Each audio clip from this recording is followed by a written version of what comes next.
فلسفہ امامت کو، ائمہ اہل بیت کو، ان کی ذمہ داریوں کو، ان کے مقام کو، ان کی فضیلت کو اور ان کی شناخت کو بیان کر رہا ہے۔ پہلے تو میرے محترم سننے والوں کے ذہن میں ہے کہ عقائد اور اعمال ان دونوں کا بڑا گہرا تعلق ہے۔ اعمال کا دار و مدار نیتوں پر، اور نیتوں کو اگر میں عقائد کہوں تو درست ہے، کیونکہ وہ جو میرا عقیدہ ہے، وہ جو ہمارا عقیدہ ہے، وہ ایک فکر ہے، ایک سوچ ہے، ایک درونی کیفیت ہے، جسے ہم نیت کہیں یا جسے ہم عقیدہ کہیں۔ میرے اعمال منحصر ہیں میری نیتوں کے اوپر، میرے اعمال منحصر ہیں میرے عقیدے کے اوپر، اور جیسے الاعمال بالنیات ہے ایسے ہی الاعمال بالعقائد ہے۔ میرا عقیدہ میرے عمل سے جھلکتا ہے، میرے کردار سے میرا نظریہ جھلکتا ہے، میرے رویے میرے عقائد کے عکاس ہیں، میرے طور طریقے ہمارے نظریات کے مطابق ہوا کرتے ہیں۔ ہم نہ چاہتے ہوئے بھی پکار کے بتا دیتے ہیں کہ ہم کون ہیں۔ ضروری نہیں ہوتا کہ ہمیں بتانا پڑے کہ ہم کون ہیں، ہمارا انداز بتا دیتا ہے، اور یہی طریقہ، یہی کیفیت سب کی ہے۔ یعنی جو ہماری طرح نہیں عمل انجام دیتے، وہ کسی بھی مکتب کے ہوں، وہ کسی بھی حتی دین کے ہوں، کسی بھی دین کو اپنا ذریعہ نجات مانتے ہوں، طریقہ کار مانتے ہوں، ان کے اعمال سے پتہ چل جاتا ہے کہ یہ کون ہے۔ تو رویے در حقیقت بیان گر ہیں، عکاس ہیں، ترجمان ہیں ہمارے عقائد اور ہمارے نظریات کے۔ اللہ کے بارے میں کیسا سوچتا ہوں وہ میرے اعمال سے ظاہر ہو جاتا ہے۔ اب بعض اوقات میرے اعمال اور میرا عقیدہ جو ہے وہ یہ کہا جا سکتا ہے کہ اعمال میں اور عقیدے میں فرق ہے۔ میں کہتا ہوں نہیں، اعمال اور عقیدے میں فرق ہو ہی نہیں سکتا۔ یعنی اعمال لا محالہ بالجبر بالضرور وہی ہوں گے کہ جو میرا عقیدہ ہے۔ بعض اوقات ہمارے اعمال جو ہوتے ہیں ہم سمجھ رہے ہوتے ہیں، یا ہم یہ کہہ سکتے ہیں کہ یہ عقیدہ میرا یہ ہے اور عمل میرا یہ ہے۔ یعنی اگر عقیدہ جو میں بول رہا ہوں اس کے مطابق اگر میرا عمل نہیں ہوگا تو میں تھوڑا سا سخت جملہ کہنے جا رہا ہوں تو میں جھوٹ بول رہا ہوں۔ میں تقریر کرنے میں تو اچھی تقریر کر رہا ہوں، لیکن اسی بات پر مجھے یقین نہیں ہے۔ جو بات میں بولنے میں اچھا بول رہا ہوں وہ مجھے خود یقین نہیں ہے اس پر، لہٰذا میرا یقین نہ ہونا میرے اعمال سے جھلک رہا ہوتا ہے۔ مجھے اپنی ہی بات پر یقین نہ ہونا، بہت اچھا بیان کر دیا جائے گا، بہت اچھی تقریر کر دی جائے گی، بہت اچھا مقالہ لکھ دیا جائے گا، بہت اچھی حد تک کتاب لکھ دی جائے گی اس نظریے کے اوپر جس نظریے کو میں اچھا بیان کر رہا ہوں، لیکن جس نظریے کو میں بیان کر رہا ہوں حتیٰ میں خود اس نظریے کا قائل نہیں ہوں، وہ جس چیز کا میں قائل ہوں وہ میرے عمل سے ظاہر ہوتا ہے۔ صلوات پڑھے ذرا محمد و آل محمد۔ تو اب بعض اوقات میرے بیان میں اور میرے خیال میں تضاد ہوتا ہے، میرا بیان کچھ اور ہوتا ہے اور میرا خیال کچھ اور ہوتا ہے۔ البتہ یہ آسان ہے اور بہتر طریقہ ہے اور صحیح طریقہ ہے کہ جو میرا خیال ہے وہ مجھے یقین تک لے جائے، یعنی اسی خیال پر مجھے یقین بھی حاصل ہو۔ بس اس خیال پر جب مجھے یقین حاصل ہوگا تو وہ میرا عقیدہ بنے گا، اس سے پہلے وہ عقیدہ نہیں ہے، اس سے پہلے میرا خیال ہے۔ میری اور آپ کی تو کوئی حیثیت نہیں، مجھے معاف کیجیے گا جب میں جنہیں پہچانتا ہوں میں ان کی بات کر رہا ہوں، ہماری تو کوئی حیثیت نہیں ہے۔ جب حضرت ابراہیم یہ فرماتے ہوں کہ یا اللہ کیف تحیی الموتیٰ، تو مردوں کو زندہ کیسے کرے گا؟ حضرت ابراہیم مردوں کے زندہ ہونے کا عقیدہ یعنی خیال رکھتے تھے، مگر وہ خیال عقیدے میں تبدیل نہیں ہوا تھا۔ تو اللہ نے کہا کہ اولم تؤمن، تمہیں ایمان نہیں ہے ہم پر؟ اللہ حضرت ابراہیم سے پوچھ رہا ہے، یہ قرآن کی آیت ہے، اگر یہ کوئی اور چیز تاریخی کوئی واقعہ ہوتا تو شاید میری پکڑائی ہو جاتی۔ یہ قرآن ہے، ایک صلوات پڑھ لے ذرا محمد و آل محمد۔ تو اللہ حضرت ابراہیم سے سوال کر رہا ہے کہ کیا تمہیں ایمان نہیں ہے؟ تو حضرت ابراہیم نے کیا فرمایا؟ عقیدہ ذہن میں ہے میرے سننے والوں کے۔ حضرت ابراہیم نے فرمایا لیطمئن قلبی، یا اللہ میں اطمینان قلب چاہتا ہوں۔ جس پر اطمینان قلب ہو، جو یعنی میرا قلب اور ذہن، میری سوچ اور میرا دل جب ایک ہو جائے گا تو وہ عقیدہ بنے گا۔ جب میرا دل اور میرا دماغ، صلوات پڑھ لے ذرا محمد و آل محمد، جب میرا دل اور دماغ ایک ہو جائے گا تب وہ میرا عقیدہ بنے گا، اور جب دل اور دماغ ایک ہو جائے گا تو خود بخود میرے اعمال سے میرے عقیدے کی عکاسی ہوگی۔ تو حضرت ابراہیم فرما رہے ہیں کہ میں اطمینان قلب چاہتا ہوں۔ تب اللہ نے کہا یہ 4 پرندے لو، ان کو ذبح کرو اور ان کے گوشت کو مخلوط کرو، قیمہ بنا کے پہاڑی کی چوٹیوں پر ان سب کے مخلوط قیمے کو، جو چاروں کا مخلوط قیمہ تھا، وہ پہاڑی کی چوٹیوں پہ لے جا کے رکھ دو اور چونچ پکڑ کے آواز لگاؤ ہر پرندے کو، اور پھر دیکھنا کہ ہم مردوں کو زندہ کیسے کرتے ہیں۔ اور حضرت ابراہیم نے جب ایک ایک چونچ پکڑ کے آواز لگائی تو وہ چاروں چوٹیوں سے، پہاڑیوں کی چوٹیوں سے وہ گوشت اڑنا شروع ہوئے اور آپس میں جڑنا شروع ہوئے اور وہ پھڑپڑاتا ہوا پرندہ بن گیا. تو اللہ نے کہا ہم ایسے زندہ کریں گے. صلوات پڑھ لے ذرا محمد و آل محمد. تو اب جب ہمارا خیال اور ہمارا دل، یعنی دل اور دماغ ہمارا ایک ہو جائے کسی بات کے اوپر، تو وہ میرا عقیدہ بنے گا. اور جب وہ عقیدہ میرا بن جائے گا تو اس عقیدے کی ہمارے اعمال سے عکاسی لامحالہ ہوگی، خود بخود ہوگی، خودکار ہوگی، بلا فاصلہ ہوگی، اور کسی حجت اور ہیل کی ضرورت نہیں رہے گی. یہاں آپ نے بلا تشبیہ بٹن دبایا، وہاں پنکھا چل گیا، یہاں بٹن دبایا، وہاں بلب روشن ہو گیا. ایسے ہی میرے عقیدے کے مطابق میرا عمل خود بخود ہوگا. اب یہاں ایک جملہ ضرور کہتا ہوا جاؤں گا کہ یہ بحث کچھ مدت تک ہمارے ہاں گرم رہی پاکستان میں، ہمارے ماحول کے اندر، بر صغیر کے اندر، کہ مجھے عمل کی ضرورت نہیں ہے، مجھے عقیدہ کافی ہے. یہ ہو ہی نہیں سکتا کہ کوئی یہ کہے کہ مجھے عمل کی ضرورت نہیں ہے، مجھے عقیدہ کافی ہے. جس کا عقیدہ بن جائے گا عمل خود بخود سامنے آئے گا. عمل کے لیے تو کوئی ہیل حجت، کوئی مسئلہ کوئی دقت، کوئی پریشانی، کوئی محنت کرنی نہیں ہے. عمل تو خود بخود سامنے آئے گا. ہو نہیں سکتا کہ کسی کا عقیدہ ہو اور اس کا نتیجہ عمل کی صورت میں نہ ہو. صلوات پڑھ لیں محمد و آل محمد. اور بلند صلوات نبی کی ذات پہ.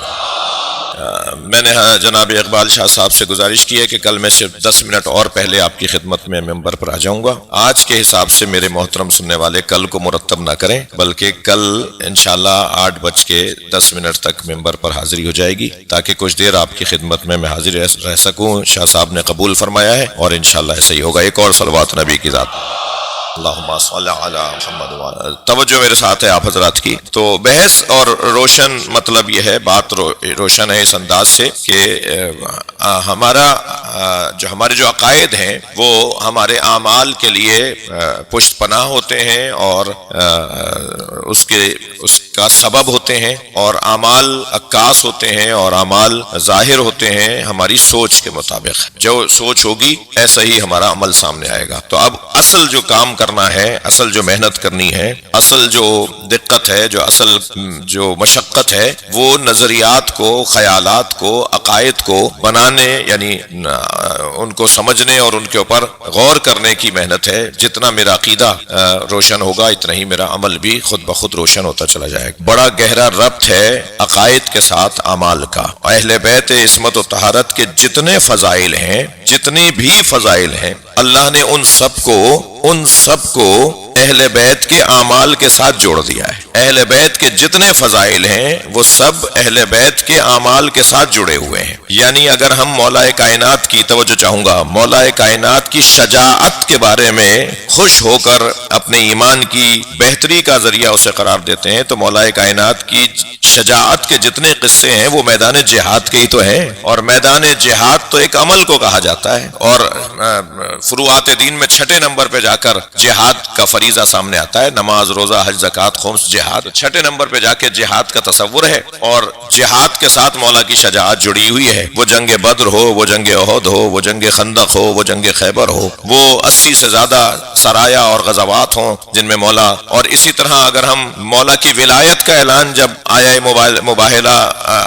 مبارکہ ولایت کے اندر، سورہ مبارکہ معاہدہ کے اندر پڑھتے ہیں، تو مولا کی ولایت کا اعلان بھی جب ہوا ہے کہ جب نبی حج کر کے لوٹے ہیں، تو حج کی عبادت کے ساتھ مولا کی ولایت کو جوڑ دیا گیا ہے. غدیر کا میدان ہے، من کنت مولا فہاد علی، ان مولا کا اعلان ہے. اور اس میدان میں کہ جو میدان حج کے ساتھ جڑا ہوا ہے. اہل بیت کی سخاوت کا تذکرہ کریں گے تو وہ بھی اہل بیت کی سخاوت پنجتن کے روزوں کے ساتھ اللہ نے جوڑ دی ہے کہ جب اس گھرانے نے روزے رکھے فَيُطْعِمُونَ الطَّعَامَ عَلَىٰ حُبِّهِ مِسْكِينًا يَتِيمًا وَأَسِيرًا. جب اس گھرانے نے پنجتن نے روزے رکھے تو یتیم، مسکین اور اسیر روٹی مانگنے کے لیے آ گیا.